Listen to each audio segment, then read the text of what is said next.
Do you guys want to know one of the people I consider part of the weakest links in the Nigerian diaspora?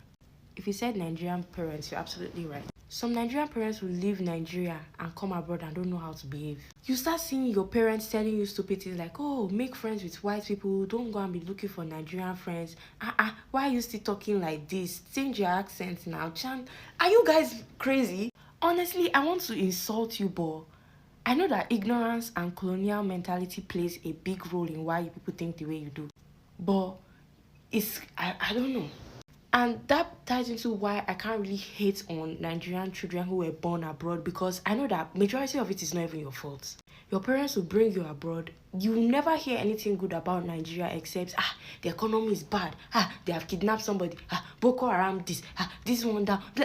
Like literally the only time, whenever you, if you live abroad, the only time you really hear about Nigeria is always in a bad light. And if I was not somebody who grew up in Nigeria for most of their life, like I would have eaten it hook, line, and sinker. I would never want to go to Nigeria. Like, some of you are just crazy. That's all I can say. You're just crazy. They really start indoctrinating these kids from young that there's nothing good to see in Nigeria. Even how they are always hitting on the, you know how we left Nigeria, I brought it to Canada, like Nigeria is some hell.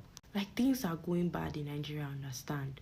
But honestly, it's not hellfire. Like, if you've never been to Nigeria before and you hear some Nigerian parents talk about Nigeria, you'll be wondering how such a place even exists, honestly, because it's crazy. Like, you see some parents that will never teach their children their language, never speak to them in their language, like never teach them anything about the Nigerian culture at all. Those children, the only thing that ties them down to Nigeria is literally maybe their last name or their parents. That is it. That's all.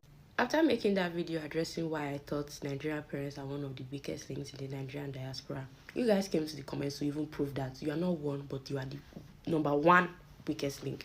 My problem is you guys have run the country to the ground.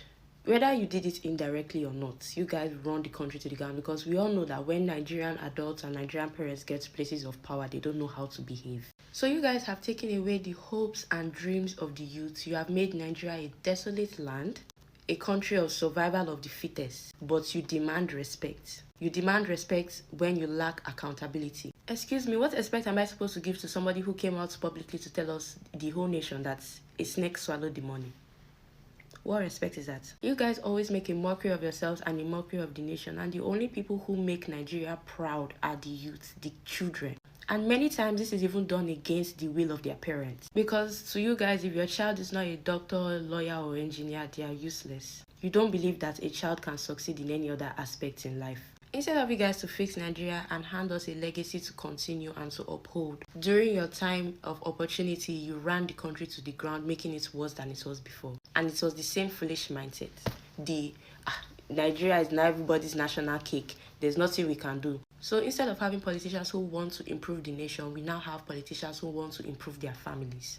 I grew up in Nigeria for 16 years of my life. I've only lived in Canada for 2 years. I'm not that out of touch with reality.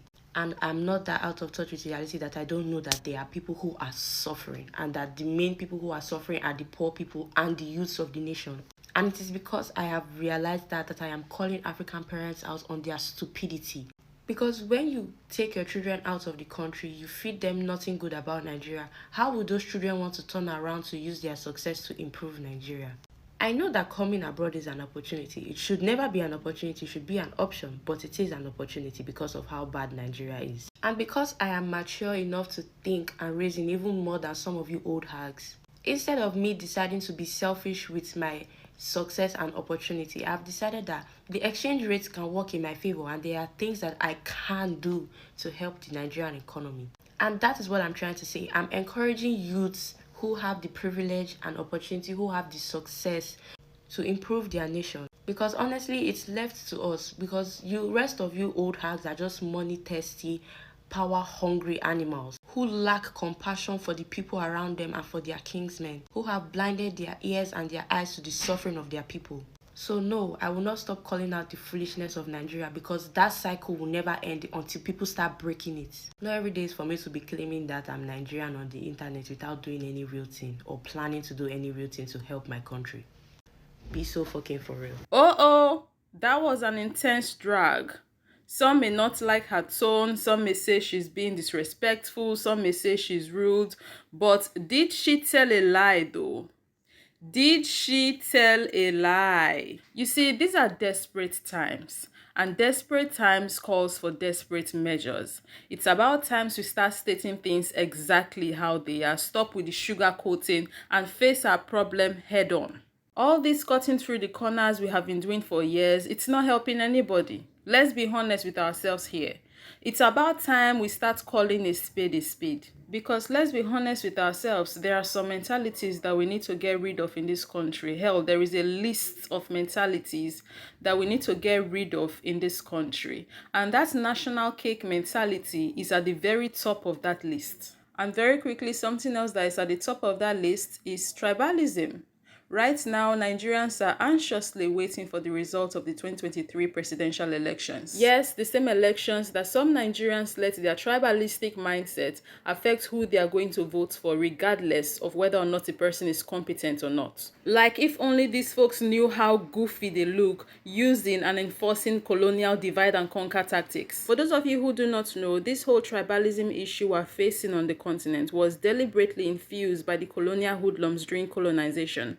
I have made a video on this topic and I'm going to be linking it down in the description below so you can check it out after this video. I'm like, we have bigger fish to fry, but some people just seem to have too much time on their hands because here we are watching them wave the colonial hoodlums flag. When I travel, especially Africa, but it's true in the Caribbean also, Black people are more concerned with their tribe being in control than they are with liberation from foreign control. Are you following me? I've seen it. So when the elections is coming up, it's not about freeing us from white supremacy or Chinese imperialism. It's about, are my people going to be the president? Is somebody from my tribe going to be the prime minister? And because they're more concerned about tribal imperialism than African independence, this democratic scheme that they run on Black people continues because we're so petty and so small in our thinking. I just want to make sure his people don't get the presidency. I'm not even looking at the bigger picture. The white man knows this. The Chinese know this. So they come in, exploit, finance both sides. So no matter who wins, they get all the resources. The way tribalism is killing us in this country, hell, the way tribalism is killing us in this continent, and we don't even realize it. Like the way tribalism have my people in a chokehold. Sometimes I wonder if we're ever going to overcome this particular issue. Like we have so much to get done. We literally do not have this time to be focusing on and wasting on unnecessary things.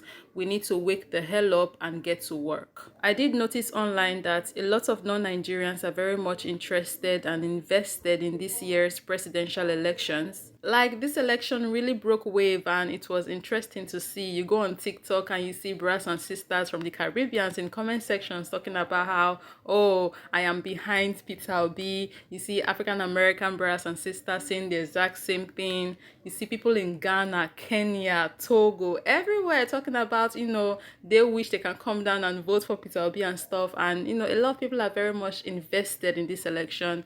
And we Nigerians are really anxiously, and of course, non-Nigerians even are anxiously waiting for the results. But I want to hear from you guys over here on the channel. Did you really follow the presidential elections? Who were you rooting for? And what do you think the result would be given the situation of things right now? If you've been following the process, you've been, you know, following online and seeing what the people are posting over here from Nigeria and, you know, following the news as well, you may have a hint as to what exactly is going on and who you think is going to win the elections, right? And altogether, let me know what you think of this video. Let's continue this conversation down below in the comment section. And of course, I'll see you guys in the next one. I'm encouraging youths who have the privilege and opportunity, who have the success to improve their nation. Because honestly, it's left to us. Because you rest of you old hags are just money thirsty, power hungry animals who lack compassion for the people around them and for their kingsmen, who have blinded their ears and their eyes to the suffering of their people. So no, I will not stop calling out the foolishness of Nigeria because that cycle will never end until people start breaking it. Not every day is for me to be claiming that I'm Nigerian on the internet without doing any real thing or planning to do any real thing to help my country. Be so fucking for real.